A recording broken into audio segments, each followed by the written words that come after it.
Shadow Isles. I'm gonna assume this is Thresh and Maokai based on the picture. I have no idea why I would assume something so outlandish like Maokai and Thresh, but yeah, you know, it is what it is. Let's go. Welcome, ladies and gentlemen. It is Targran back once again with more lore of League of Legends prepared for you all.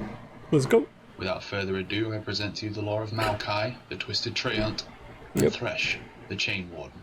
Enjoy.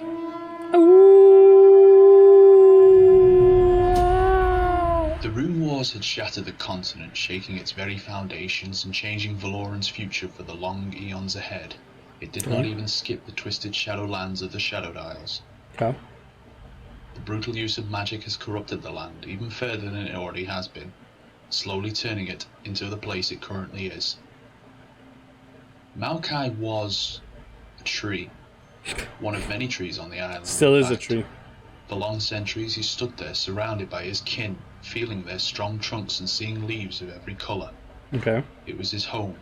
He was born there, and like every tree, he was meant to rot in this very place.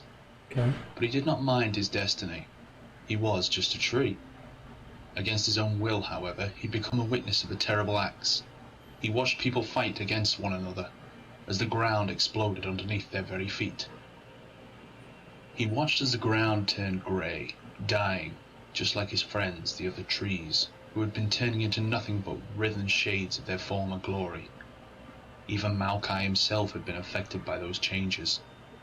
The once beautiful island had split into three, by the accompanying numerous earthquakes ruining the balance of the land. Soon after, water started becoming poisonous, and Maokai was forced to watch many of his kin die. He stood there and absorbed the pain and sorrow from the events wrought upon the land and its life. Some time ago, maybe months, perhaps even centuries. That was completely irrelevant to the Treant. Others had come. People wielding magic staffs, hiding their faces under thick cloaks and hoods. They wanted to restrict the use of magic to small areas that they had called the Fields of Justice. And one of them was meant to be placed here, right in front of Maokai himself. The tree. And he stood there, watching as younger races had fought one another just to prove who was right. They never wondered if the use of magic would be right, if they should even do so recklessly. It was an easy choice to them. They were willing to take advantage over their enemies by any means necessary. But what they did not know was that every spell that cast had affected the woods surrounding them. I'm kind of interested to know. So it's like you cannot die if you're participating in the battle inside of the Institute of War. For some reason, you can't die. But you're still affecting the world around you. So you're not like in a hologram or whatever. You're like actually somewhere in the world fighting. It affects the world, but somehow you are prevented from dying. Like as soon as like you are hit with an actual like something that would kill you, you get like teleported out into a timeout. Is that what it is? It's kind of weird. Some trees have been growing weaker, crackling and breaking in half. Others have been forming into shapes resembling faces of those who have been victims of spellcasters. Yeah, I saw that one. Maokai was none of those. Spells had passed through him, filling him with strange energy that he did not know. Energy that allowed him to act. Yeah.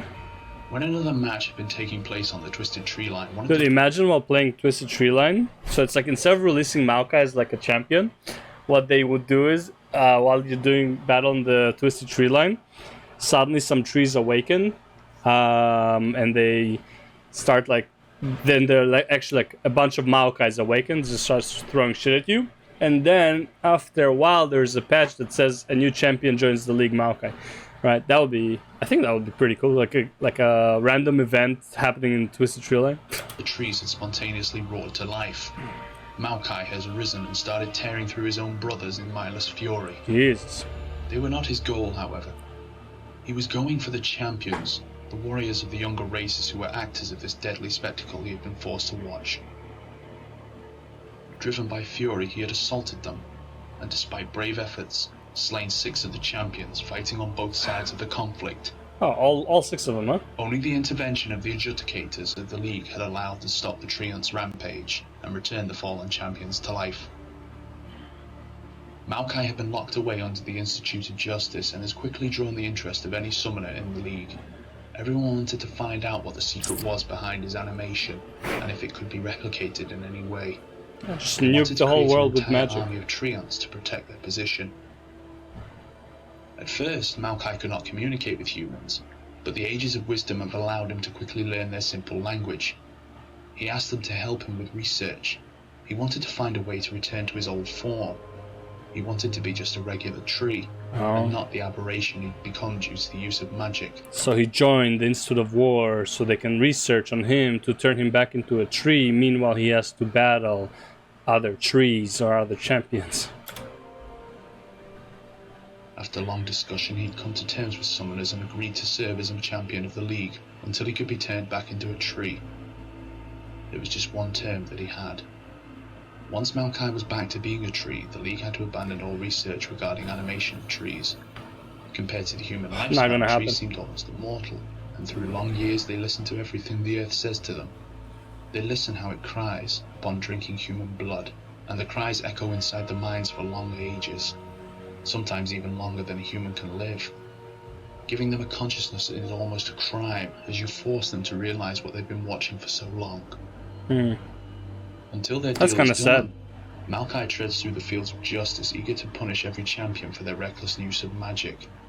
The giant tree moves along the lane to the fields of justice, and the only thing separating him from regular trees on the battlefield is a single lantern on his back. A clear sign of warning to anyone foolish enough to approach this behemoth. It's not that scary. Thresh, the Chain Warden, is nowhere close to being a child of nature. Many have believed him to be the stuff of nightmares, a ghostly figure from tales and nursery rhymes often used to scare children. But very recently, with his unexpected emergence on the fields of justice, no one can feel safe. The legends don't give too many details about his past, but some things are common amongst all versions of the story. He'd once been a sadistic warden, a jailer from Funny enough, past. when Thresh came out, I always thought he had something to do with Bilgewater.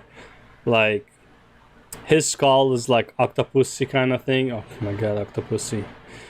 Like octopus type thing, just only 3 tentacles instead of like 8, right? His whole garment is like a pirate that died or something that like reminds me of. Like a pirate that died or something. He remind me of damn, what's his name? He kinda remind me of a weird version of what's that captain's name in Pirates of the Caribbean? Not Blackbeard, the one who was underwater. Fuck, forgot his name. Anyway, so he reminded me of him for some reason. When he came out, that's like the image I had of him, that he's like has water abilities. He died underwater or some shit. But yeah, I was completely wrong. As he took great pleasure in well, I just saw the picture. I didn't see like his gameplay or whatever.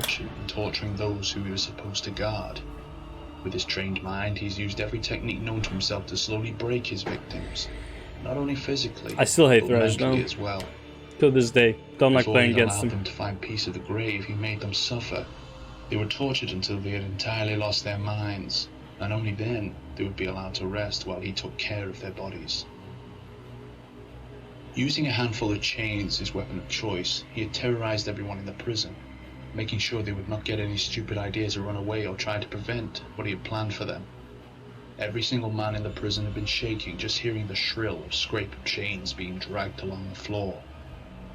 He would probably keep the prison under reign of terror, if not for the desperation of the prisoners. They were afraid of their warden, and they wanted nothing to do with him. A riot had started in the prison, and not even Thresh could control everyone at the same time. Prisoners had destroyed the walls of their cells and set themselves free. Then they went straight for the torturer. With their bare hands, they beat the warden to death and left him in the prison, hanging from the very chains that he used to torture them. And the tale could just end there, but it doesn't. Some dark force took great interest in the warden's work, and his death was just a minor setback. So was Tempest Keep. Look where he is now.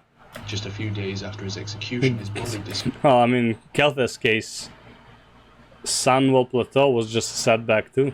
Death is only a setback for him too. Disappeared, and life of a horrible spectre known as Thresh had begun. He became a twisted reaper, seeking to ensnare the souls of the living using his newly granted power. Okay. He started haunting the land, leaving nothing but horror and despair in places he visited. He walked across the Valoran, collecting the souls of his victims, those that he handpicks due to some unusual qualities that they have. He's not careless. He puts his full attention to any soul he means to collect next. Otherwise he wouldn't be able to torture them like he always did. Upon picking his target, the warden starts playing with them, slowly causing them to go insane, like he did with his victims in the prison. He toys with them, isolates them from everyone else, and watches as their sanity slowly fades. When it is done, Thresh captures his victims and drags them back to the Shadow Isles where their souls might be harvested. Every soul that Thresh has collected is locked inside his lantern, and all that left behind is a trail of withered, drained corpses. Yep. Day after day he wanders across the land, looking for those who are promising. How did Senna get out, I wonder? Those who look And like to good look into victims, Senna's story. ones that he will have fun torturing. He enjoys watching them as their life gets drained away from them. This is the only way they can still feel pleasure, by watching others suffer. Jeez. But as time has passed, Thresh has understood that the souls of average people would not be enough to fulfill his mysterious goal. He needed something more powerful, spirits that had more essence. He started seeking stronger souls that would be more useful, and his search has led into the League of Legends, where the bravest and boldest warriors of Valoran gather.